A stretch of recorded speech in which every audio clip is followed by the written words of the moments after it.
May bukol sa singit? Nako, baka lus-lus na yan, kabagis. Tara, pag-usapan natin.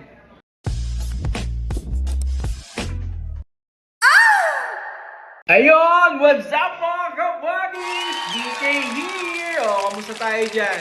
Pag-usapan natin yung dalawang klase ng hernia.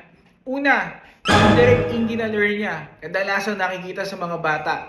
Tayo kasi, lahat ng tao, nung bata tayo, meron tayong dalawang butas dun sa dalawang singit natin. Ngayon, kapag tumatanda tayo, sumasara yun, lumiliit, ganyan.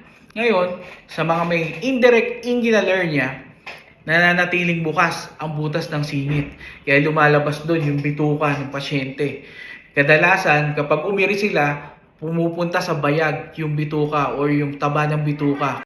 Pangalawa, ang direct inguinal hernia. Kadalasan nakikita to sa mga adults o kaya sa mga may edad na. Ito, ang cause nito, weakness naman dun sa inguinal floor or inguinal canal, no? Ngayon, kakabuhat, kakaire, halimbawa na medyo obese, increase in abdominal pressure, pagkatapos mga iri ng iri, mga lifters, ganyan. Yun, totoo yun, nagkakaroon ng luslos at ang tawag sa luslos na yun, direct inguinal hernia. Ano naman ang ginagawa doon, doktor? So, ang ginagawa doon, nire-repair. So, kung ang cause ay indirect inguinal hernia, yung butas, isasara yan, tsaka tatakpan ng mesh. O kaya naman, kapag naman mahina yung floor, katulad sa direct inguinal hernia, pinapatibay ito sa paglagay ng mesh. So, opera pa din.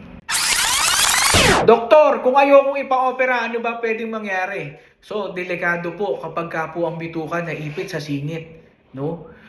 Minsan, nasasakal ito at hindi na nagkakaroon ng blood supply, namamatay. Ang ginagawa po dyan, pinuputol po ang bitukang namatay. Tapos, kung kaya pagdugsungin, pagdudugsungin. Eh kung hindi, edi dito ka sa may tiyan, sa may abdomen ka, dyan lalabas ang tae mo.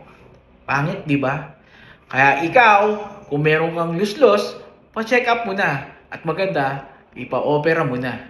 Talk about this. Let's go.